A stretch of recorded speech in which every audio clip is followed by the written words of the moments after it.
இன்றைக்கு நாம் ஏசாயா 44 அதிகாரத்தை தியானிப்போம். ஆண்டவருக்கே மகிமையும் கனமும் ஸ்தோத்திரமும் உண்டாவதாக. என் தாசனாகிய யாக்கோபே, நான் தெரிந்து கொண்ட இஸ்ரவேலே கேள். நான் உன்னை உண்டாக்கினவர், தாயின் கற்பத்தில் உன்னை உருவாக்கினவர். நீ யாருக்கும் பயப்படாத யெஷூரன் என்று பெயர் பெற்றவன். தாகமுள்ளவன் மேல் தண்ணீரையும் வறண்ட நிலத்தின் மேல் ஆறுகளையும் ஊற்றுவேன். உன் சந்ததியின் மேல் என் ஆவியையும் உன் சந்தானத்தின் மேல் என் ஆசீர்வாதத்தையும் ஊற்றுவேன். இதை காணும் அந்நிய புத்திரர் யாவரும் கர்த்தரை இரட்சகராக ஏற்றுக்கொள்வார்கள். யாக்கோபின் பெயரை தரித்துக் கொள்வார்கள். கர்த்தருடையவன் என்று கையெழுத்து போட்டு இஸ்ரவேலின் நாமத்தை தரித்துக் கொள்வார்கள். ஒன்றுக்கும் உதவாத தெய்வத்தை உருவாக்கி விக்கிரகத்தை வார்ப்பிக்கிற யாவரும் வீணர்.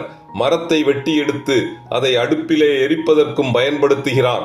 அதே மரத்தினால் தெய்வத்தையும் உண்டு பண்ணுகிறான். அதை போலவே கொல்லன் ஜனங்களை கொல்வதற்கு இரும்பினால் ஆயுதத்தையும் உருவாக்குகிறான். அதே இரும்பினால் தெய்வத்தையும் உருவாக்குகிறான். அதற்கு முன் விழுந்து அதை வணங்கி, நீ என் தெய்வம், என்னை ரட்சிக்க வேண்டும் என்று அதை நோக்கி மன்றாடுகிறான். இதை அறியாமலும் உணராமலும் ஜனங்கள் இருக்கிறார்கள்.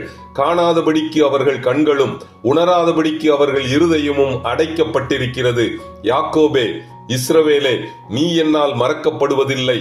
உன் மீறுதல்களை மேகத்தைப் போலவும் உன் பாவங்களை கார்மேகத்தைப் போலவும் அகற்றிவிட்டேன்.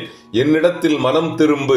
உன்னை பாபிலோனிலிருந்து மீட்டுக் கொள்வதற்காக பெர்ஷிய ராஜாவாகிய கோரேசை தெரிந்து கொண்டேன். கோரேஸ் என் மேய்ப்பன்.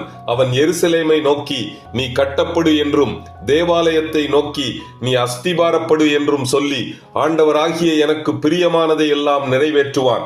இத்துடன் ஏசாயா 44 அதிகாரம் முடிவடைகிறது. கர்த்தர் தாமே நம் எல்லோரையும் ஆசீர்வதிப்பாராக.